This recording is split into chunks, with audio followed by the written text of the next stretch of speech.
नमस्कार, मी नम्रता वागळे. एबीपी माझावर आपण पाहताय माझा विशेष. शेतकरी संपाचा आजचा दुसरा दिवस आहे आणि चित्र काही बदलायला तयार नाहीये. जिकडे तिकडे फक्त शेतकऱ्यांचा उद्वेग दिसतोय. शहरात कोंडी व्हायला लागलेली आहे. सोन्यासारखा शेतमाल रस्त्यावर फेकला जातोय. रस्त्यावर दुधाचे पाट वाहत आहेत. शेतकऱ्याने रक्त आटवून पिकवलेल्या सोन्याचं तो स्वतःच्या हाताने विल्हेवाट लावतोय. शहरांची कोंडी व्हायला लागले, त्यामुळे आता बास. आता यावरती काहीतरी तोडगा काढायला हवाय. आणि हा तोडगा नेमका काय असावा याच विषयी आज आपल्याला चर्चा करायची आहे. त्यासाठी माझ्यासोबत स्टुडिओमध्ये आहेत किसान क्रांती मोर्चाचे डॉक्टर अजित नवले. त्याचबरोबर पुणतांब्याहून आपल्यासोबत आहेत शेतकरी संघटनेचे अध्यक्ष अनिल घनवट आणि संपकरी शेतकऱ्यांपैकी प्रज्ञा चव्हाण शेतकऱ्यांची भूमिका या ठिकाणी मांडतील. भाजपचे आमदार देवयानी फरांदे या चर्चेमध्ये सहभागी होत आहेत. त्याचबरोबर काँग्रेसचे खासदार राजीव सातव हे देखील या चर्चेमध्ये सहभागी होत आहेत. मला सुरुवातीलाच जायचं आहे प्रज्ञा चव्हाण यांच्याकडे. प्रज्ञा चव्हाण, आता या घडीला रस्त्यावरती शेतकऱ्यांनीच पिकवलेला शेतमाल हा ओतला जातोय. आता 2 दिवस झालेले आहेत. शेतकऱ्यांची आक्रमक भूमिका, शेतकऱ्यांची ताकद काय आहे हे सगळ्यांच्या समोर आलंय. आता चर्चा करायची वेळ आहे. नेमका तोडगा काय अपेक्षित आहे तुम्हाला? शेतकऱ्यांनी माल म्हणजे 2 दिवस झाले संप चालू झालेला आहे आणि माल आपला शेतीमाल विक्रीस आणलेला नाहीये. तसेच दूध हे विक्रीस आणलेलं नाहीये. म्हणजे वाईट वाटते अत्यंत. परंतु त्याच्यावर तोडगा म्हणजे सरकारने शेतीमालाला हमी भाव दिला पाहिजे. तसेच दूध 50 रुपये लिटर असा भाव दिला पाहिजे. तसेच शेतकऱ्यांवर कर्जमाफी केली पाहिजे. तसेच पेन्शन योजना मंजूर केली पाहिजे. शेतकरी 60 वर्षानंतर आपलं जीवन असुरक्षित मानत आहे. त्यामुळे त्याच्यावर पेन्शन योजना मान्य झाली पाहिजे. शेतकऱ्यांच्या आत्महत्या हा एकदम बिकट प्रश्न आहे. तर त्याच्यावर सुद्धा शेतकरी म्हणजे मी पाहते जवळजवळ शेतकरी महिला सकाळी 9 वाजल्यापासून तर रात्री संध्याकाळपर्यंत 7 वाजेपर्यंत काम करते आणि त्याचा मोबदला तिला मिळत नाही. मी स्वतः जवळून पाहते की माझे शेतकरी दीर किंवा सासरे हे काबड कष्ट करतात, परंतु त्याचा मोबदला मिळत नाही. आणि म्हणून सरकारने ह्या मागण्या पूर्ण केल्या पाहिजे. त्याच्या शेतीमालाला हमी भाव हा मिळालाच पाहिजे. दूध हे 50 रुपये लिटर हा भाव मिळालाच पाहिजे. अशा मागण्या सरकारने पूर्ण केल्या पाहिजे. अनिल घनवट, शेतकऱ्यांची भूमिका. शेतकऱ्याची जी मागणी आहे की शेतकऱ्यांना संपूर्ण कर्जमुक्ती मिळाली पाहिजे ही योग्य आहे. कारण जे शेतकऱ्यांवरती झालेलं कर्ज आहे ते त्याच्या निष्क्रियपणामुळे, आळसामुळे नाही किंवा दारू पितो म्हणून नाही, पोरीच्या लग्नासाठी खर्च केलं म्हणून नाही, तर शेतीमालाला भाव मिळू नये ही सरकारची भूमिका आतापर्यंत राहिली. ज्या वेळेला शेतीमालाचे पैसे व्हायची वेळ आली त्यावेळेला निर्यात बंदी करून, आयाती करून आमच्या मालाचे भाव पाडले, म्हणून आम्ही कर्जबाजारी झालो. हे सरकारचं पाप आहे. म्हणून शेतकऱ्यांना संपूर्ण कर्जमुक्ती मिळालीच पाहिजे. बाकी मागणी हमी भावाची आहे, त्याच्याबद्दल आम्ही म्हणतो की रास्त भाव मिळाला पाहिजे. कारण हमी भाव सरकार देऊ शकत नाही. तुरीचं उदाहरण आहे, 5,050 रुपये तुम्ही हमी भाव ठरवला, ते तुम्ही खरेदी करू शकत नाही. शेवटच्या दाण्यापर्यंत म्हटले तिथं लाखो क्विंटल तूर पावसात भिजली, तुम्ही काय खरेदी करणार आहे? त्याच्यापेक्षा शेतकऱ्यांना स्वातंत्र्य द्या आणि त्यांना परदेशात निर्यात करायला परवानगी द्या. आमच्यापेक्षा स्वस्त मिळाल तर जरूर आयात करा, परंतु आम्हाला अडवू नका, ही शेतकऱ्यांची भूमिका आहे. दुधाला 50 रुपये भाव मिळाला पाहिजे. तुम्ही आज भाकड गाय पाळायचं सुद्धा आमच्यावरती सक्ती करता. त्यांचे गोरे जे नानोत्पादक आहेत ते आम्हाला सांभाळायला होता आणि दूध आम्हाला 15-16 रुपये लिटरने घालायला होता. हा कुठला कायदा? शेतकऱ्यांच्या मालाला रास्त भाव मिळण्यासाठी त्यांना स्वातंत्र्य मिळणं गरजेचं आहे, ही आमची भूमिका आहे. शेतकऱ्यांना आयुष्यभर कष्ट करून आता याच्यामध्ये मागणी पेन्शनची आहे.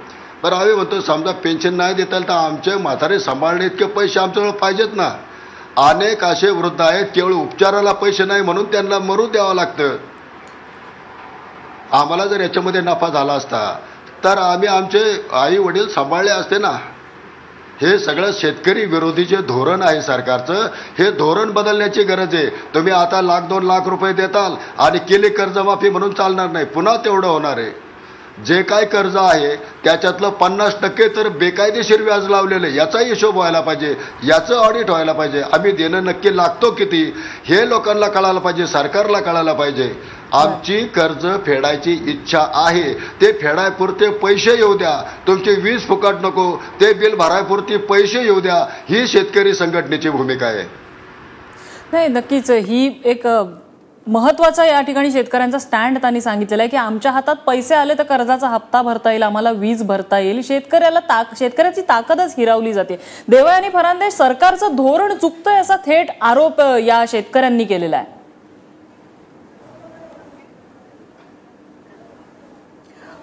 सरकारला आज सत्तेमध्ये येऊन फक्त 2.5 वर्षाचा कालावधी लुटलाय. आणि अनिलजींचं जर तुम्ही नीट ऐकलं असेल तर त्यांनी असं सांगितलं की शेतकऱ्याला कर्जमाफीच्या ऐवजी शेतकऱ्याला ही विजेचं बिल भरण्यासाठी त्याला ताकद मिळायला पाहिजे, त्याला शेती करण्यासाठीची ताकद मिळायला पाहिजे. आजच्या सरकारचा जर आपण विचार केला तर ह्या 2.5 वर्षाच्या कालावधीमध्ये जवळपास 40,000 कोटी रुपयाची मदत आज सरकारने शेतीसाठी उपलब्ध करून दिलेली आहे. शेतकऱ्याच्या विविध योजना शेतीसाठीच्या करण्यासाठी 40,000 कोटी रुपये दिलेले आहे. आणि शेतकऱ्यांना मदत जी आहे ही 2.5 वर्षातली 11,000 कोटी रुपयांची मदत करण्यात आलेली आहे. परंतु मागच्या सरकारचा जर आपण विचार केला तर 15 वर्षामध्ये फक्त 6,500 कोटी त्यांनी मदत केलेली होती. म्हणजे प्रतिवर्षी ह्या सरकारने 4,500 कोटी रुपयाची मदत केली, तर मागच्या सरकारने 15 वर्षामध्ये 433 कोटींची मदत केली. पीक विम्याच्या बाबतीमध्ये जरी आपण विचार केला तरी 2.5 वर्षामध्ये ह्या सरकारने 6,739 कोटी रुपयाची मदत जी आहे ही पीक विम्याच्या माध्यमातून दिलेली आहे. आणि 15 वर्षामध्ये मागच्या काँग्रेस आणि राष्ट्रवादीच्या सरकारने 4,700 कोटीची फक्त मदत केलेली होती. देवयानी फरांदे, आपण या आकड्यात पडूया नको. मागच्या सरकारचं फेल्युअर होतं म्हणून तर तुम्हाला निवडून दिलेलं आहे. तुम्ही आता काय केलंय हे सगळ्यांना ऐकायचं, किंबहुना तुम्ही आता काय करणार आहात, तोडगा कसा काढणार आहात हे ऐकण्यात इंटरेस्ट आहे लोकांना. ताई आतापर्यंत सरकार हे कसोशीने प्रयत्न करत आहे. महाराष्ट्राच्या स्थापनेनंतर 2.5 वर्षाचा जर आपण हा कार्यकाळ मुख्यमंत्री देवेंद्रजी फडणवीस यांच्या सरकारचा बघितला तर अत्यंत चांगली कामगिरी त्यांनी कृषी क्षेत्रामध्ये केलेली आहे. आपण ह्या 2.5 वर्षाचा जर विचार केला तर 2 वर्ष सरकारला दुष्काळाला सामोरं जायला लागलं. महाराष्ट्रामध्ये कधी नव्हता एवढा मोठा दुष्काळ ह्या 2 वर्षामध्ये पडला, त्याला सामोरं जायला लागलं. परंतु मी लातूरचंच तुम्हाला एक उदाहरण देईल की मागच्या वर्षी दुष्काळाच्या वेळेस लातूरला ट्रेनने पाणी पुरवठा करायला लागला, परंतु ह्यावेळेस लातूरची परिस्थिती चांगली आहे. म्हणजे सरकारने आखलेल्या योजना, जलयुक्त शिवाराच्या योजना असतील, मागेल त्याला शेततळ्याची योजना असेल, या सूक्ष्म सिंचनाच्या योजना असतील, या योजनाच्या माध्यमातून जवळपास 11,000 गावं आज टँकर मुक्त झालेली आहे, त्यांच्याकडे सिंचन पोहोचलेलं आहे. हे मला वाटतं की सरकार करीत असलेला जो प्रयत्न जो आहे तो नाही, बरोबर. तुम्ही शेतीच्या बाबतीत योजना चांगल्या केलेल्या आहेत आणि यंदा खरं तर पावसाने सुद्धा कृपा केली. देवयानी ताई, पावसाने सुद्धा कृपा केलेली आहे, शेतीत पीक चांगलं आलं. सरकारची खरेदी करायची तयारी कुठे आहे? तुरीच्या बाबतीत कसा फियास्को झाला हे सगळ्यांच्या समोर आहे. सरकारने अँटिसिपेटच केलेलं नव्हतं की एवढं तुरीचं उत्पादन होईल. तयारी कुठे होती सरकारची? कारण काय देतात? बारदाना नाही. अरे शेतकरी काय पशामधनं तिथे तूर घेऊन येणार आहे? तो बारदाण्यामधनच घेऊन येतोय. तुरीच्या उत्पन्नाच्या बाबतीमध्ये सरकारने अतिशय चांगलं धोरण घेतलेलं आहे. पूर्वी 15 मार्चपर्यंत फक्त तुरीच्या खरेदीसाठी ती जी हमी होती किंवा मुदत होती ती दिली जायची. सरकारने आता या 31 तारखेपर्यंत त्याची मुदत दिलेली आहे. पुढे जरी लागली तर ती वाढवली जाणार आहे. मागच्या सरकारच्या कालावधीमध्ये जास्तीत जास्त फक्त 40,000 टन तुरीची खरेदी करण्यात आलेली होती, परंतु देवेंद्रजी यांच्या सरकारच्या कालावधीमध्ये ह्या वर्षभरामध्ये ह्या 3 ते 4 महिन्यांच्या कालावधीमध्ये 6,000 टन तुरीचं जे पीक जे आहे याची खरेदी सरकारच्या माध्यमातून करण्यात आलेली आहे. त्यामुळे सरकारने केलं नाही असं म्हणणं हे मला वाटतंय की बरोबर नाहीये. सरकारने मागच्या सरकारच्या पेक्षा अत्यंत चांगल्या पद्धतीने कामगिरी करतेय आणि शेतकऱ्यांचे प्रश्न सोडवणं हे सरकारचं धोरण आहे. कारण शेतकऱ्यांच्याच दृष्टिकोनातून सरकार आज विविध योजना आखत आहे. आपण बघितलं असेल की मागच्या 2.5 वर्षामधला 40,000 कोटी रुपयाचा जो निधी जो आहे हा शेतीच्या पूरक योजना राखण्यासाठी सरकारने दिलेला आहे. आणि 2022 पर्यंत शेतकऱ्यांच्या शेतामधलं पिकाचं उत्पादन जे आहे हे दुप्पट व्हायला पाहिजे. कर्जमाफी जर आज शेतकऱ्यांना कर्जमाफी देऊ नये असं डॉक्टर अजित नवले हसतायत, त्यांना पटत नाहीयेत. अजित नवले, देवयानी फरांदे म्हणतात सरकारने केलेलं आहे. खरंच या सरकारने केलेलं आहे की दूरदृष्टीचा अभावच आहे अजून यांच्यामध्ये? मुळात भाजपच्या आमच्या मित्रांना शेतकऱ्यांचा प्रश्न समजलाय का नाही हाच मुळात प्रश्न निर्माण झालेला आहे. मॅडम, मला आपल्याला सांगू द्यात की ज्यावेळी शेतीमध्ये जास्त उत्पादन होतं त्यावेळी शेतकऱ्याचे बाजारभाव पडतात आणि त्याला तोटा जास्त होतो. तुम्ही आता मला म्हणालात की शेतीचं पीक वाढवण्यासाठी तुमचं सरकार काम करतंय. मला आपल्याला सांगू द्यात की त्याच्यामुळे शेतकरी अजून तोट्यात जाईल. प्रश्न उत्पादन वाढवण्याचा नाहीये. मला बोलू द्या, मला पूर्ण बोलू द्या. ऐका, ज्या पद्धतीने ऐका मला बोलू द्या. मी आपलं ऐकून घेतलं. मी बोल स्वामीनाथन समितीनं जे आपल्याला सांगितलं हे मला रिपीट आपल्याला करावंसं वाटतंय. स्वामीनाथन समितीचा पहिला टांजा आपल्याला सांगतो की शेतीचं आणि शेतकऱ्यांचं प्रगती ही आता शेतीमालाचे किती टन आपण उत्पादित केले या भाषेत मोजता कामा नये, तर शेतीत राबणारा जो घटक आहे, मग तो शेतकरी असेल, शेतमजूर असेल, त्या अन्नदात्याच्या उत्पन्नामध्ये किती फरक पडला, त्याला किती पैसे मिळाले, या भाषेत शेतीचं आपण प्रगती मोजली पाहिजे. हे जरा स्वामीनाथन समितीचं आपण जरा समजून घेतलं पाहिजे. आपण आता देवयानीताई आपल्याला सांगत होत्या आणि खूप सुंदर आकडेवारी त्या देत होत्या, मी त्यांचं अभिनंदन करतो. पण त्यांना मला एक सांगू द्यात की शेतकऱ्यांची पोरं आता हुशार झाली आहेत.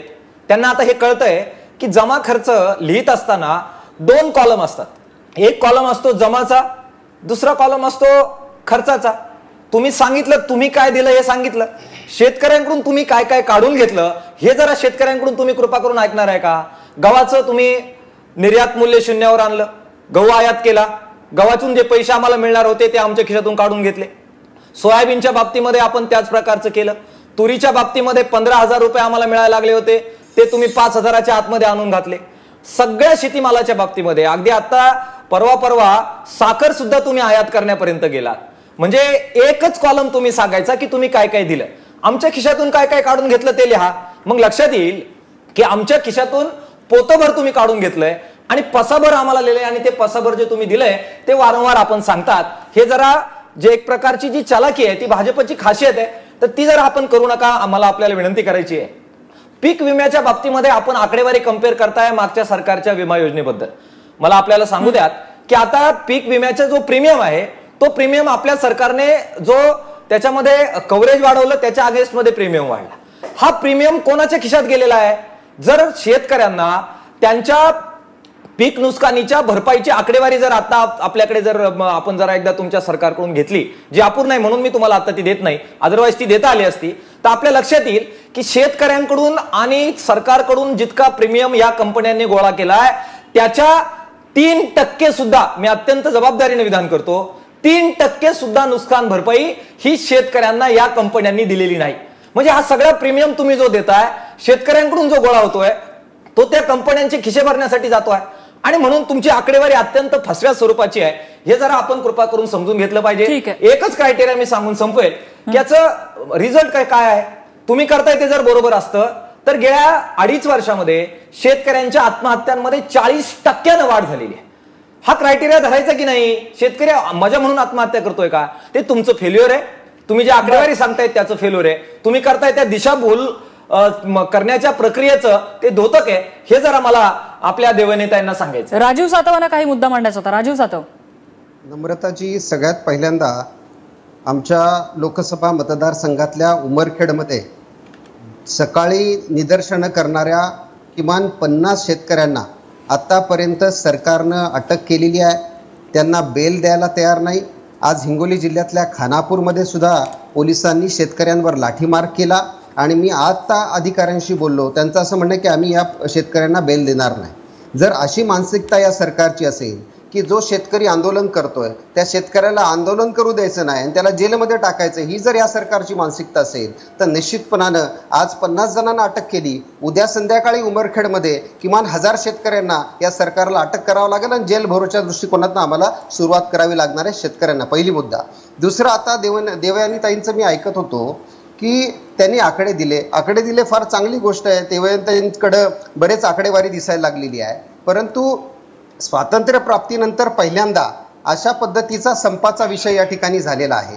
आणि आपण जर पाहिलं असेल तर यवतमाळला ज्यावेळेस पंतप्रधान आले होते त्यावेळेस पंतप्रधानांनी एक गोष्ट जी क्लिअर सांगितली की आम्ही 50% जो माल उत्पादन खर्चाच्या 50% आपण त्यांना शेतकऱ्यांना मूल्य मिळेल याची भूमिका घेणार आहोत.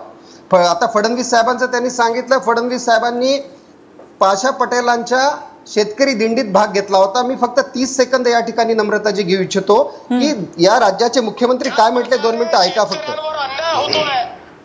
सोयाबीनला भाव मिळत नाही, कापसाला भाव मिळत नाही, शेतकरी कर्जबाजारी झालाय, सरकारची कुठली मदत नाही, शेतकरी आत्महत्या करतोय, सरकार त्याच्याकडे पाहायला तयार नाही.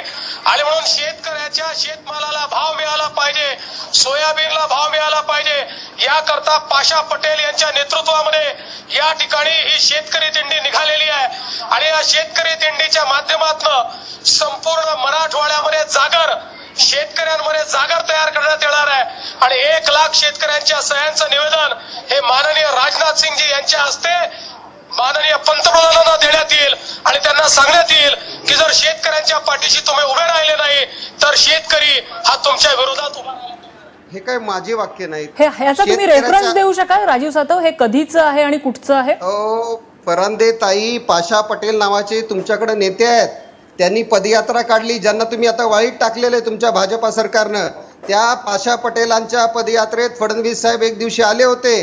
त्या दिवशी केलेलं त्यांचं भाषण आहे, नुसतं क्लिप नाहीये, ती ऑडिओ आणि व्हिडिओ क्लिप आहे. पहिली गोष्ट यात सांगायचा मुद्दा हा आहे की उत्तर प्रदेशच्या शेतकऱ्याला तुम्ही कर्जमाफी देऊ शकता, मोठ्या मोठ्या कॉर्पोरेटला 1.5 लाख कोटीपेक्षा जास्तीचं कर्ज माफ करू शकता. येणाऱ्या काळात 7वा वेतन आयोग देण्यासाठी आपण प्रोव्हिजन करू शकता, आमची त्याला विरोध नाही, आमचा कॉर्पोरेटच्या ह्याला सुद्धा विरोध नाही. मग शेतकऱ्याचं 30,000 कोटीचं कर्ज आपण माफ करण्यासाठी एवढा अभ्यास करायची गरज काय आहे? 12वीचा निकाल सुद्धा काल लागला. म्हणजे अभ्यास करायचा असेल तर त्या परीक्षेत कधीतरी पास व्हावं लागेल आणि त्या परीक्षेचा कधीतरी निकाल लागणार आहे. हा विषय या निमित्तानं चर्चा करावी लागणार आहे. तुम्ही आकड्यांचे खेळ सांगता, या आकड्यांच्या खेळामध्ये जर आकड्यांची चर्चा करायची असेल तर 40%. नम्रताजी फक्त 10 सेकंद. सातव साहेब तुम्हाला काय म्हणायचं ते मी ऐकलं. तुम्ही 2 मिनिटं. सातव साहेब तुम्ही जे शेतकऱ्यांना अटक झाली त्या विषयावरती. ताई माझं कंप्लीट होऊ द्या, मग आपण जरूर बोला. सगळ्यात महत्वाचा विषय हा आहे की शेतकऱ्याच्या आत्महत्या सुद्धा मागच्या 3 वर्षामध्ये 40% जास्त वाढलेल्या आहेत. जिथं तुम्ही 2022ची गोष्ट करताय, तुम्ही लोकांकडे 60 महिने मागितले हो, त्या 60 महिन्यातले 36 महिने संपले, आता उरले 24 महिने. कृपया फिजिबल असेल ते बोला. शेतकऱ्याची कर्जमाफी कधी, हा या निमित्तानाचा सवाल आहे आणि त्याचं उत्तर आपण दिलं पाहिजे. सोयाबीनला भाव नाही, कापसाला भाव नाही, तुरीला भाव नाही, तुरी खरेदी करायला तुम्ही तयार नाही, हे सगळे विषय आहेत आणि त्याचं उत्तर ताई दिलं पाहिजे. देवयानी फरांदे बोला, उत्तर द्या. सातव साहेब आता तुम्ही सांगितलं सोयाबीनला भाव नाही, कापसाला भाव नाही. मला वाटतं तुमच्या विदर्भामधल्या शेतकऱ्यांना भेटा, त्यांना विचारा की सोयाबीन आणि कापसाला मागच्या वर्षामध्ये सरकारने खूप मोठ्या प्रमाणामध्ये अनुदान दिलं आणि त्याचे पैसे देखील शेतकऱ्यांच्या खात्यामध्ये जमा झाले. तुम्ही म्हटलं की काही शेतकऱ्यांना या 2 दिवस, माझं पूर्ण होऊ द्या आता सातव साहेब, माझं होऊ द्या पूर्ण बोलणं. तुम्ही म्हटलात की काल काही शेतकऱ्यांना अटक करण्यात आलेली आहे. मी तुम्हाला नाशिक जिल्ह्याचं आमच्या उदाहरण देते. येवल्यामधला जर आपण प्रकाराची जर माहिती तुमच्या काँग्रेस आणि राष्ट्रवादीच्या कार्यकर्त्यांना करून घेतली तर बरं होईल. येवल्यामध्ये बाहेरच्या राज्यामधून येणारे जे काही ट्रक होते, इकडच्या शेतकऱ्यांचे काही ट्रक होते, ते पोलिसांनी बाजूला लावले. बाजूला लावल्यानंतर ते ट्रक काही राजकीय लोकांच्या माध्यमातून ते लुटण्यात आले आणि ते लुटल्यानंतर पोलिसांचे, मी म्हणत नाही बरं का, हे पोलिसांच्याकडचं रिपोर्टिंग आहे. पोलिसांनी त्यांच्या घरामध्ये जाऊन हे चोरीचा माल जो आहे तो पकडलेला आहे आणि पोलिसांना हे सगळं सोडवण्यासाठी कोणी प्रयत्न केले तर तुम्ही जर पोलीस खात्याची जर चर्चा केली तर तुमच्या लक्षात येईल की राष्ट्रवादी आणि काँग्रेसच्या नेत्यांचे ह्या आंदोलनकर्त्यांना सोडवण्यासाठी फोन केले गेले. माझं असं म्हणणं आहे सातव साहेब, शेतकऱ्यांचा प्रश्न खूप मोठा आहे. माझा शेतकरी जो आहे अल्पभूधारक, त्याचे प्रश्न सोडवायला पाहिजे. त्यांच्यावरती कर्जाचा डोंगर असेल म्हणजे देवयानी फरांदे तुम्ही पुन्हा असं म्हणताय की काँग्रेस आणि राष्ट्रवादीचे कार्यकर्ते हे आंदोलन चिघळवतायत, त्याला वेगळी दिशा देत आहेत. पूर्ण होऊ द्या, 2च मिनिटं माझं पूर्ण होऊ द्या. काँग्रेस आणि राष्ट्रवादीचे नेते जे आहेत, कार्यकर्ते जे आहेत, ते शेतकऱ्यांना ढाल करून ह्या म्हणजे कुठंतरी व्यवस्थापनामध्ये परिवर्तन व्हायला पाहिजे, परंतु ते सत्तेच्या परिवर्तनाची वाट बघतायत, असं माझं थेट आरोप काँग्रेस आणि राष्ट्रवादीवरती ह्या माध्यमातून आहे. पुन्हा एकदा तोच आरोप झालेला आहे भाजपच्या प्रतिनिधींकडून, जो काल मुख्यमंत्र्यांनी त्यांच्या पत्रकार परिषदेमध्ये केलेला होता. आणि आपण याच मुद्द्याला धरून ही चर्चा पुढे न्यायची एक छोट्याशा ब्रेकची वेळ झालेली आहे. ब्रेक नंतर याविषयी आपण आपल्या इतर मान्यवरांकडे जाणार आहोत. बघत रहा एबीपी माझा.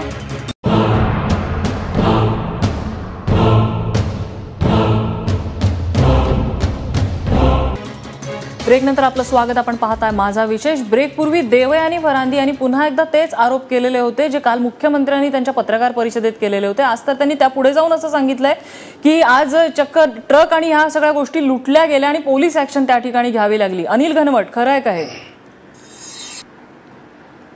सर्व खोटं आहे?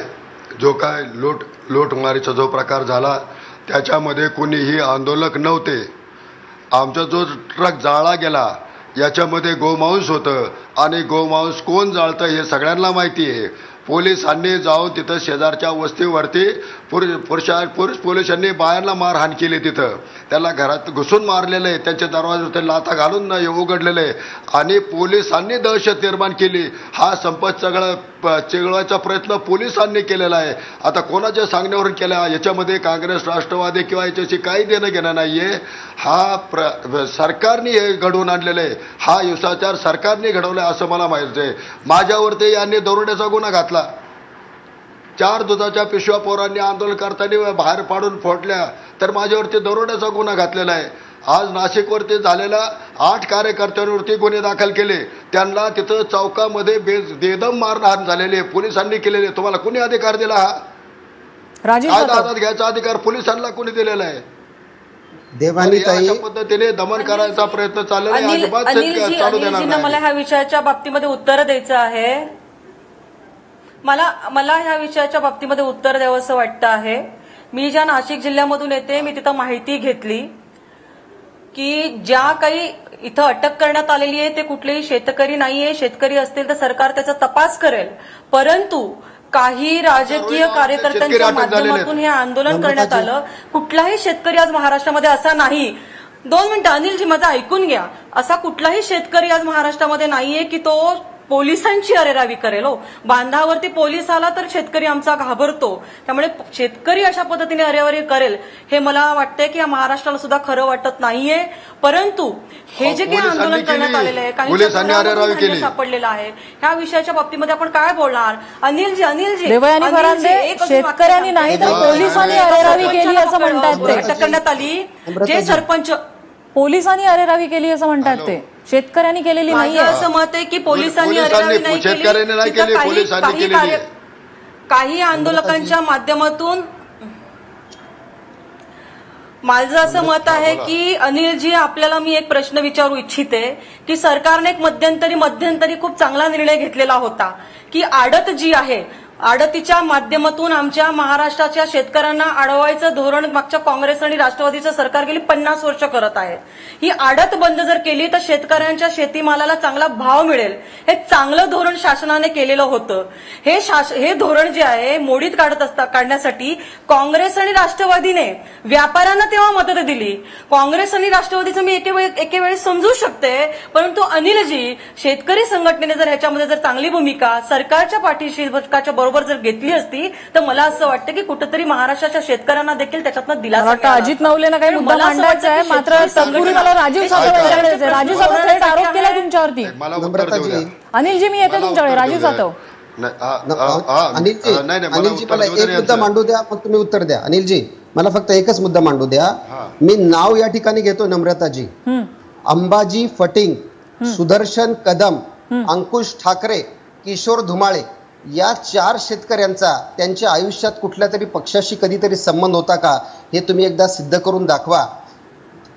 जो शेतकरी स्वतःच्या मागण्यांसाठी संप करतो त्या शेतकऱ्याला तुरुंगात डाबायचं काम या सरकारनं सुरू केलेलं आहे. ही जुलुमशाही आहे, ही दडपशाही आहे आणि या दडपशाहीचं उत्तर या राज्यातली जनता येणाऱ्या काळात निश्चितपणे देईल. पहिला मुद्दा, मगाशी देवयानीताईंनी सांगितलं की आम्ही खूप भाव दिला. देवयानीताईंना मला एकच नम्रतेने प्रश्न विचारायचा आहे. ताई, मागच्या वर्षी तुरीला किती भाव होता आणि ह्या वर्षी तुरीला किती भाव आहे? मागच्या वर्षी सोयाबीनला किती भाव होता, यावर्षी सोयाबीनला किती भाव आहे? मागच्या वर्षी हळदीला किती भाव होता आणि यावर्षी हळदीला किती भाव आहे? कृपया ताई, कृपया सांगा. आणि जर खरंच त्याच्यात तुम्ही भाव दिला असेल तर तुमच्या सगळ्यांचं आम्ही स्वागत केलं पाहिजे. पण कृपया या गोष्टीची या निमित्ताने चर्चा झाली पाहिजे की जो शेतकरी आंदोलन करतोय ज्याचा कुठल्याही पक्षाशी संबंध नाही, मला प्रूफ करून दाखवा की या 4 शेतकऱ्यांचा कुठल्या पक्षाशी संबंध आहे. कशाशी संबंध नाही, पण त्या शेतकऱ्यांवर गुन्हा दाखल करण्याचा हा काम या सरकारने केलेलं आहे. आपण पोलिसांशी जर बोलला देवयानी फरांदे, तुम्ही आता राजीव सातव यांनी प्रश्न विचारला त्याचं उत्तर द्या. नेत्यांचे कार्यकर्त्यांना सोडण्यासाठी फोन आले. उमरखेड मधला विषय ताई, मला प्रूफ करून दाखवा. मी राजीव सातव यांनी आता जो प्रश्न विचारला त्याचं उत्तर द्या. मला आरतीच्या मुद्द्यावरती ताईंना उत्तर द्यायचं मी येते तुमच्याकडे. अनिलजी ह्याचं उत्तर होऊ द्या, मग तुमचा प्रश्न मी येते अनिलजी तुमच्याकडे. देवयानी फरांदे, नाही, राजीव सातवांचा प्रश्न मला नाही कळलाय, परत विचारला तर बरं होईल. जो आता उमरखेडचा प्रश्न त्यांनी विचारला होता, 4 शेतकऱ्यांची नावं त्यांनी घेतलेली आहेत, हे कोणत्या पक्षाशी संलग्न आहेत ते विचारतायत. नाही, माझा प्रश्न तो नाही नम्रताजी. माझा प्रश्न हा आहे की देवयानी त्यांनी सांगितलं की हे काँग्रेस राष्ट्रवादी. 2 मिनिट ताई एकच मिनिट. देवयानी त्यांनी सांगितलं की काँग्रेस आणि राष्ट्रवादीचा या सगळ्या आंदोलनामध्ये हात आहे. आता मला काही वेळापूर्वी त्या शेतकऱ्यांच्या घरून फोन आला होता की ते आंदोलन करत होते आणि सकाळपासून त्यांना जेलमध्ये ठेवण्यात आलेला आहे. मुद्दा हा आहे, मी त्यांना विचारलं तुम्ही कुठल्या पक्षाशी संबंधित आहात का? त्यांनी सांगितलं आम्ही आयुष्यात कुठल्याच पक्षाबरोबर नव्हतो. त्यांची नावं मी या ठिकाणी घेतलेली आहेत, नावं रेकॉर्डवर आहेत. कृपया मला प्रूफ करून दाखवा की हे काँग्रेसचे राष्ट्रवादीचे शेतकरी आहेत. ताई असं नाही हो, शेतकऱ्याला त्रास होतोय आणि त्या त्रासातनं त्याला सुटका पाहिजे, त्यासाठी सातव साहेब तुमचं म्हणणं, सातव साहेब शेतकऱ्या आज अडचणीमध्ये हे मला मान्य आहे, परंतु आपण आपली राजकीय पोळी भाजण्यासाठी शेतकऱ्यांना ढाल करण्याची आवश्यकता नाहीये. आज नाशिक जिल्ह्यामधला जर विचार केला तर काही ठिकाणी जी काही आंदोलनं झालेली आहेत ती शेतकऱ्यांमध्ये दहशत पसरवण्यासाठी अशा पद्धतीचे आंदोलन केले गेले. मला एक तुम्ही सांगा ना, अहो शेतकरी जर एखादा चांगला शेतकरी असेल आणि त्याला जेलमध्ये साठला असेल तर अजिबात त्याला जेलमध्ये घातलं जाणार नाही. परंतु आपण पोलिसांकडे रिपोर्टिंग घ्या की काही कार्यकर्त्यांना सोडवण्यासाठी काँग्रेस आणि राष्ट्रवादीच्या नेत्यांचे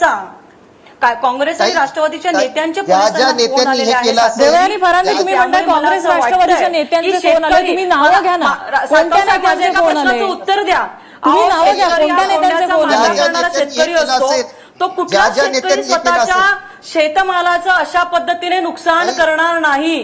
तुम्ही हा दावा करताना काँग्रेस राष्ट्रवादीच्या नेत्यांचे फोन आले, स्वतःच्या शेतकऱ्याला सोडवायला कुठच्या नेत्याचा फोन आला होता? रस्त्यावरती ओतून जाईल, कुठला शेतकरी अशा पद्धतीने कांदा रस्त्यावर टाकून जाईल. सातव साहेब मला तुम्ही सांगा ना, अशा पद्धतीने देवेंद्र फडणवीस साहेबांना विनंती करा, तुम्ही जे सांगितलं ते मान्य करा आणि ज्या ज्या काँग्रेस राष्ट्रवादीच्या नेत्यांनी ही बदमाशी केली असेल त्यांना जेलमध्ये टाका. ताई जरूर जेलमध्ये टाका. असे जर बदमाशी करत असतील अजून एक विषय. आज अण्णा हजारे, ताई माझी विनंती एवढीच आहे की निरपराध शेतकऱ्यावर अन्याय करू नका. ताई खरंच पिचलेला आहे, खरंच खचलेला आहे हो, त्याला आधार द्यायची गरज आहे. त्याला कृपया आधार द्या होता. यांनी आधार शब्द शेतकऱ्यावरती हे सरकार करत नाहीये. 15 वर्षामध्ये मागच्या सरकारने अन्याय केला होता आणि हे सरकार अन्याय दूर करण्यासाठी आपण मागच्या सरकारकडे जाऊया नको, कारण मागचं सरकार जाऊन 3 वर्ष झालेली आहेत. आता देवयानी फरांदे, मागचं सरकार जाऊन 3 वर्ष झाले, आपण या सरकारविषयी बोलूया. 1 मिनिट ताई.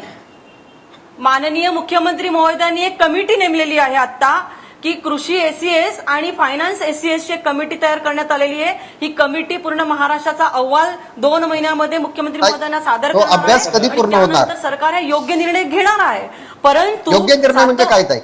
पण आजच्याबद्दल काय, जे शेतकरी आज निरपराध शेतकरी जे आज जेलमध्ये डांबून ठेवलेले आहेत त्यांचं काय? आज 2009 मध्ये अल्पभूधारक शेतकरी जो आहे त्यांचा प्रश्न उमरखेड मधल्या शेतकऱ्यांचा 2009 मध्ये तुम्हाला माहिती आहे की सातव साहेब, अनिलजी जेव्हा कर्जमाफी केली तेव्हा कर्जमाफीचा फायदा कोणाला झाला? जे मोठे शेतकरी होते की जे काँग्रेस आणि राष्ट्रवादीचे कार्यकर्ते होते त्यांना त्यावेळेस घोटाळा झाला असेल. विषयांच्या बाबतीमध्ये आपण पीक विमा कर्जाचा जर आपण विचार केला त्यावेळेस घोटाळा झाला असेल तर जेलमध्ये टाका. 2 मिनिटं माझं सबमिशन.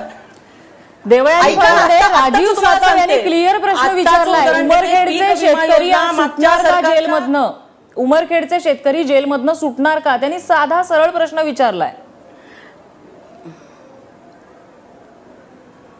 सरकारने किंवा पोलीस प्रशासन मला वाटत नाहीये कुठल्याही शेतकऱ्याला अशा पद्धती, आणि जर ते शेतकरी जर निर्दोष असतील तर सरकार त्याच्यावरती, मुख्यमंत्री त्याच्यावरती विचार करून ठीक आहे. अनिल घनवट यांना तुम्हाला आडतीच्या संदर्भात काही प्रश्न विचारायचा होता. अनिल घनवटजी, बाबतीमध्ये गृह खातं हे स्वतः मुख्यमंत्र्यांकडे आहे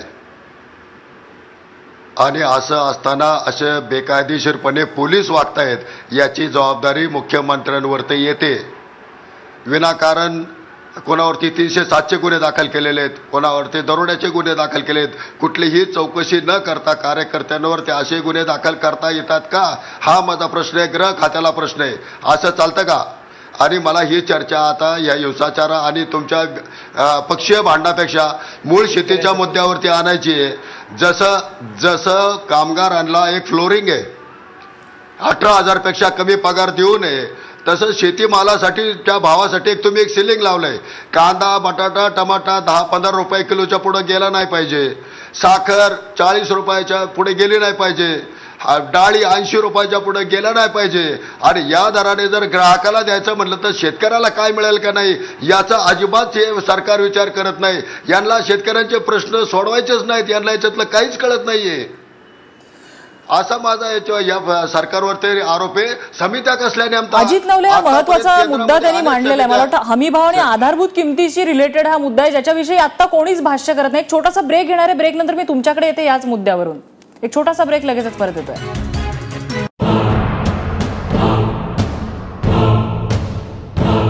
ब्रेक नंतर आपलं स्वागत आहे. आपण चर्चा करतोय शेतकऱ्यांच्या संपावरती आता तोडगा काय निघणार. ब्रेकपूर्वी अनिल घनवट यांनी आधारभूत किंमत हमीभाव यांचा मुद्दा घेतलेला होता.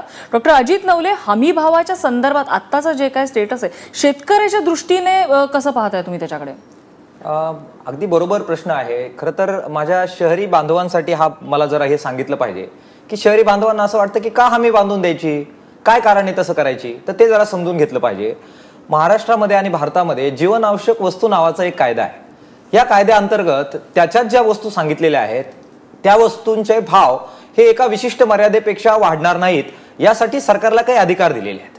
मग शेतकऱ्यांच्या शेतीमालाचे भाव वाढणार नाही यासाठी जर सरकारला अधिकार असतील तर त्यांच्यावर ही जबाबदारी पडते की किमान त्यांचा उत्पादन खर्च निघून, जर आम्ही भाव वाढून देणार नसू तर मग उत्पादन खर्च निघून त्याच्यावर काही त्याला 2 पैसे मिळाले पाहिजे. ही जबाबदारी नैतिक दृष्ट्या मग सरकारवर येते आणि म्हणून सरकारकडे आम्ही हमीभाव मागतो आहे. आता हमीभाव देण्यामधल्या अडचणी काय आहेत? सरकारने एकदा ही जबाबदारी घेतली की त्यांच्या वेगवेगळ्या योजना आहेत. बाजार हस्तक्षेप योजना आहे, त्यानंतर ही वेगवेगळी खरेदी करण्याची त्यांना पॉवर्स आहे, त्याच्यातून ते खरेदी करू शकतात. पण सरकार हे करत नाही. सरकार आपलं उत्तरदायित्व पाळत नाही. सरकार फक्त आपला अधिकार वापरतं, शेतकऱ्यांच्या विरोधात वापरतं. पण त्याच्यातून येणारी जी नैतिक जबाबदारी आहे की त्याचा उत्पादन खर्च निघून त्याला 2 पैसे मिळतील हे पाळत नाही. आणि म्हणून हमी भावाची मागणी आहे, म्हणून आधार भावाची मागणी आहे. त्याच्यासाठी वस्तूंचे भाव वाढू नये याच्यासाठी कायदा आहे. परंतु वस्तूंचे भाव वाढून न दिल्यामुळे शेतकऱ्यांचा जो तोटा होईल तो भरून निघण्यासाठी मात्र कायदा नाहीये. आणि म्हणून हमी भावाचा कायदा झाला पाहिजे. पण आता मुख्यमंत्री म्हणाले की तसा पावसाळी अधिवेशनात कायदा आणायच्या तयारीत आहेत ते. मला माननीय मुख्यमंत्र्यांच्या आणि भाजपच्या शेतकरी संदर्भातल्या आकलनाबद्दलच गंभीर शंका आहे. मला ज्यावेळी ते त्यांनी ऐकलं त्यावेळी मला माझ्या छातीमध्ये अक्षरशः दस्त झालं आणि हे काय करतायत असा प्रश्न पडला. ते काय म्हणतायत? ते म्हणतायत की एक विशिष्ट किमतीच्या पेक्षा भाव जर पडले तर त्याच्यापेक्षा कमी भावात व्यापाऱ्यांना तो माल खरेदी करता येणार नाही. आणि तो जर खरेदी केला एका विशिष्ट रकमेच्या 10 रुपये ठरले, 10 रुपयाच्या पेक्षा भाव पडले बाजारात, त्याच्या कमी पैशात जर व्यापाऱ्यांनी शेतीमाल खरेदी केला तर तो कायदेशीर आम्ही गुन्हा ठरवणार आहे. म्हणजे काय? म्हणजे असं की ज्यावेळी बाजारपेठेत भाव पडतील त्यावेळी कमी भावाने का होईना व्यापारी आजपर्यंत घेत होते त्यांच्यावर हे लादणार की तुम्ही आता कमी भावाने सुद्धा घेऊ नका कारण तो आता अपराध ठरेल. मग सरकार घेणार आहे का? सरकार घेत नाहीये, हा अनुभव आहे.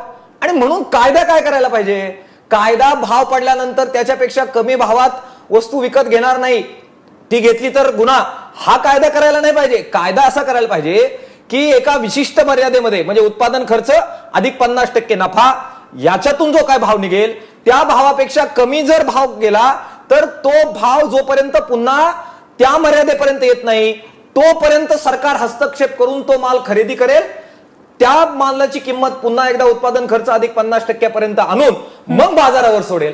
जर ते करण्यासाठीचा कायदा, सरकारवर बंधनकारक असणारा कायदा करायला पाहिजे.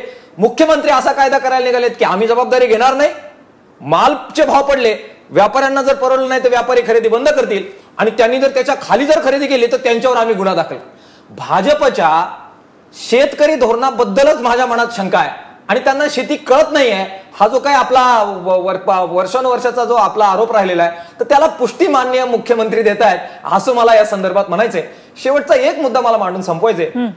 आमचे राजीव सातव साहेब शेतकऱ्यांबद्दल फार तळमळ व्यक्त करतायत. मी त्यांचे हावभाव पाहत होतो.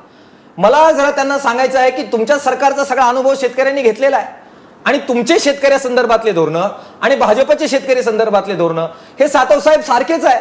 हे अभ्यासू लोकांना माहिती आहे. आयात निर्यातीबद्दलचं तुमचं धोरण, जीवनावश्यक कायद्याबद्दलचं तुमचं धोरण, मला बोलू द्या, मी तुमचं ऐकलं. त्यानंतर आयात निर्यातीच्या बरोबरचं कॉर्पोरेट सेक्शनला कर्जमाफी देण्याचं धोरण, हे सगळे आम्ही पाहिलेले आहेत. किंबहुना मी आपल्याला सांगेल, डाव्या पक्षाचं सरकार पाठिंबा होता त्याच्या अगेन्स्ट मध्ये, म्हणजे त्या पाठिंब्याच्या दबावापोटी तुम्हाला स्वामीनाथन आयोग आम्ही आणायला भाग पाडले.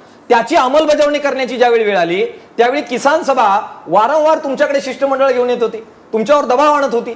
सगळे तज्ञ सांगत होते की त्या स्वामीनाथन आयोगाच्या शिफारशींची अंमलबजावणी करा. तुमच्या सरकारने आता मला नाव घेतलं पाहिजे, तुमच्या बरोबर अलायन्समध्ये असणारे राष्ट्रवादी काँग्रेसचे नेते शरद पवार यांनी निक्षून सांगितलं की ह्या स्वामीनाथन आयोगाच्या शिफारशी आम्ही लागू करणार नाही. स्वामीनाथन आयोगाच्या शिफारशीमध्ये अन्न सुरक्षेचा मुद्दा होता, रोजगार हमीचा मुद्दा होता, ग्रामीण रोजगाराच्या वाढवण्याबद्दलचा मुद्दा होता, वस्तूंचे भाव स्थिर राहावे यासाठी एक बाजारभाव स्थिरीकरण कोष स्थापन करण्याचा मुद्दा होता.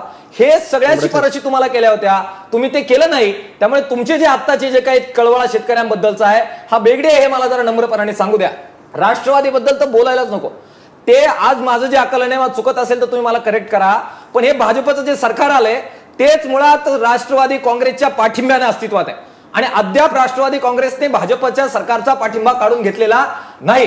त्यामुळे हे जे काही अत्याचार होत आहेत, शेतकऱ्यांवर केसेस लादल्या जात आहेत, आता हे सगळं करताय, हे भाजपच्या आणि शिवसेनेच्या पाठिंब्याने चाललेलं आहे. हे जरा कृपा करून आपण राजू सातव, मी येते तुमच्याकडे. तत्पूर्वी प्रज्ञा चव्हाण जे शेतकरी आहेत त्यांना याला जोडूनच काही विचारायचं. प्रज्ञा चव्हाण बोला.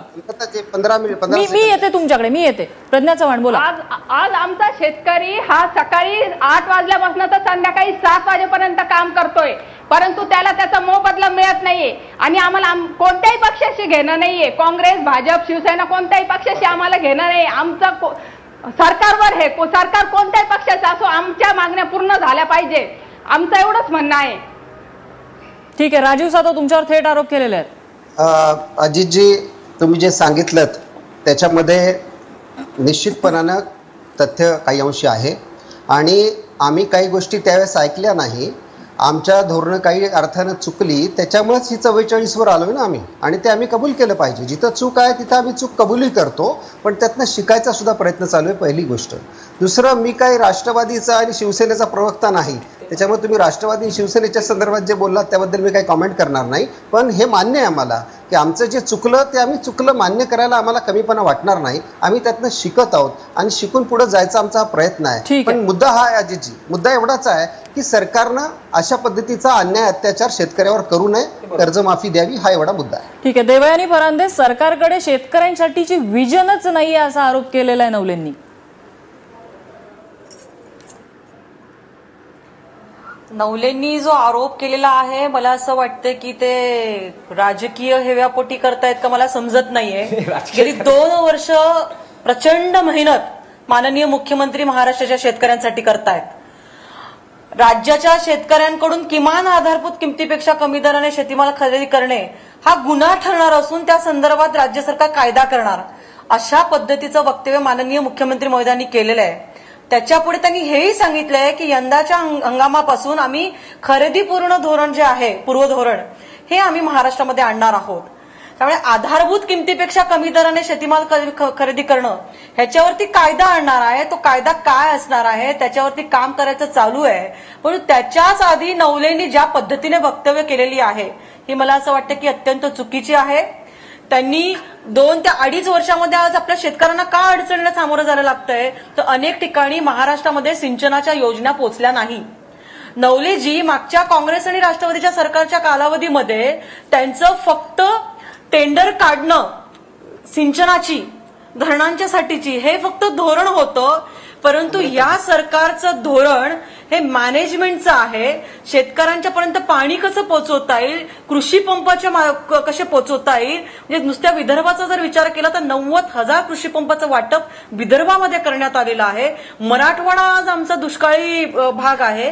ह्या सर्व ठिकाणी सूक्ष्म सिंचनाच्या योजना असतील, जलयुक्त शिवाराच्या योजना असतील, हे पोहोचवण्याचं मुख्यमंत्री महोदयाच्या माध्यमातून अत्यंत चांगलं काम चालू आहे. जलयुक्त शिवाराच्या योजनेच्या माध्यमातून 500 कोटीची देवयानी फरांदे, हे सगळं तुम्ही सांगितलं, तुमचा मुद्दा लक्षात आलेला आहे. मात्र अनिल घनवट, अजित नवलेंना काही ते पटत नाहीये.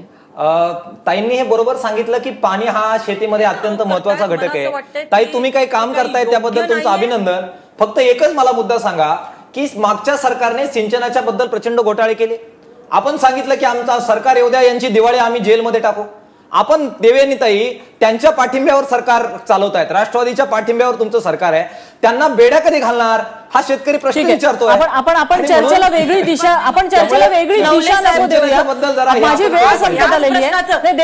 आपण चर्चेला वेगळी दिशा नको देऊया. माझी वेळ संपत आलेली आहे. आपण शेतकऱ्यांचा मुद्दा प्रायोरिटीने घेऊया. अनिल घनवट, आज मुख्यमंत्र्यांसोबत 11 वाजता बैठक होणार आहे. 11-11:30च्या दरम्यान ही बैठक होईल. प्रायोरिटीने कोणता मुद्दा चर्चेला घेतला पाहिजे, कारण आपल्यासोबत अजित नवले सुद्धा आहेत जे त्या बैठकीला जाणार आहेत. प्रायोरिटीने कोणता मुद्दा चर्चेला घेतला पाहिजे, शेतकऱ्यांचं काय म्हणणं?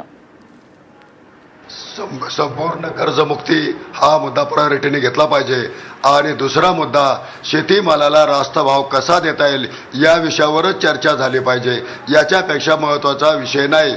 हा जो आता ताईंनी विषय मांडला की आधारभूत किमतीचा कायदा आम्ही तयार करणारे, काही गरज नाही. आज तो कायदा अस्तित्वात आहे.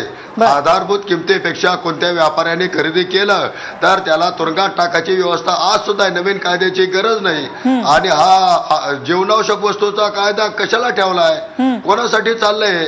ज्या लोकांनी 15 दिवसात 15 म्हणजे किती 1,500 कोटी रुपये बाहुबली पाहण्यामध्ये खर्च केले मल्टिप्लेक्समध्ये जाऊन, त्यांच्यासाठी तुम्ही कांदा 10 रुपयांनी द्यायला निघाले का? त्यांना साखर 35-40 रुपयाने द्यायला निघाले का? अरे कोणासाठी चाललंय हे सरकार? आमचा काय विचार होणार आहे काय? कशाला नवीन कायदे पाहिजे? जे आता कायदे शेतकऱ्याला मारक आहेत ते पहिले रद्द करा. शेतीमालाला भाव कसा मिळेल याची व्यवस्था करा. तुम्ही उत्पादन वाढवायची भाषाच करू नका. अतिरिक्त उत्पादन हीच आजची समस्या आहे. आमचे वांगे टमाटे रस्त्यावरती गेले, कोबो फ्लावर मध्ये आम्ही जनावर सोडली, तूर आमची आज पावसामध्ये भिजते, आमचे झेंडू. तुमची व्यथा सगळ्यांच्या समोर आलेलीच आहे. मात्र यावरती आता तोडगा निघावा अशीच अपेक्षा. माझी वेळ संपत आले. राजीव सातव, अगदी थोडक्यात, तोडगा निघण्यासाठी कोणता मुद्दा प्रायोरिटीने सरकारने घेतला पाहिजे? तोडगा निघण्यासाठी सगळ्या या ज्या शेतकरी नेते त्यांच्याशी चर्चा केली पाहिजे आणि संपूर्ण कर्जमाफी हाच त्याच्यावरचा मार्ग आहे. आधारभूत किमती हे सगळ्या गोष्टी नंतर होतील, पण आता त्वरित कर्जमाफी, सरसकट कर्जमाफी. ठीक आहे. देवयानी फरांदे, सरसकट कर्जमाफी देण्याच्या मनस्थितीत सरकार आहे का? अगदी थोडक्यात, माझी वेळ संपत आली. मुख्यमंत्री महोदयांनी सांगितले की वेळ आली की आम्ही कर्जमाफी देखील देऊ. परंतु माझं ह्या चर्चेच्या माध्यमातून अनिल साठव साहेब आणि अनिलजींचं लक्ष वेधायचं आहे की सर्व शेतकऱ्यांना सोबत घेऊन ह्याच्यावरती चर्चा केली जाईल. परंतु अण्णा हजारेंनी शेतकऱ्यांच्या चर्चेमध्ये मी सहभागी होईल असं एकच मिनिटात सांगते. अण्णा हजारेंनी सांगितलं की मी शेतकऱ्यांच्या चर्चेमध्ये सहभागी होईल. परंतु जर आज सोशल मीडिया बघितल्या तर अनेक काँग्रेस आणि राष्ट्रवादीच्या कार्यकर्त्यांच्या माध्यमातून अण्णा हजारेंच्या बाबतीमध्ये एकेरी उल्लेख केला गेलेला आहे की अण्णा तुम्ही इतके दिवस झोपले होते का? म्हणजे हे अण्णा हजारे चर्चेमध्ये सहभागी होतील. चर्चेचा मुद्दा असा आहे या ठिकाणी की सरसकट कर्जमाफी केली जाणार का? या सरकारची खरोखर मनस्थिती आहे का की अंशतः कर्जमाफी केली जाईल? नेमकं धोरण काय असेल या सरकारचं या संपावर तोडगा काढण्यासाठी? ते अजून कुठेही समोर येत नाहीये किंवा त्याबद्दल कोणीही ठोकून बोलत नाहीये, काहीही ठोस बोलत नाहीये. अगदी काही वेळातच अवघ्या 2-3 तासामध्ये मुख्यमंत्र्यांसोबत बैठक असेल. आपण आशा करूया की शेतकऱ्यांचं समाधान होईल, असा काहीतरी तोडगा निघेल. शेतकऱ्यांनाही तोटा होणार नाही, ग्राहकांनाही तोटा होणार नाही आणि या सगळ्यामध्ये त्या 2 बोक्यांच्या भांडणामध्ये लोण्याचा गोळा कोणीतरी तिसराच पळवून जाणार नाही, असे काहीतरी कायदे येणार नाहीत अशीच आपण अपेक्षा करूया. या चर्चेसाठी सर्व मान्यवरांनी वेळ दिला त्याबद्दल या सगळ्यांचे आभार. माझा विशेषमध्ये इथेच थांबतोय. बघत रहा एबीपी माझा.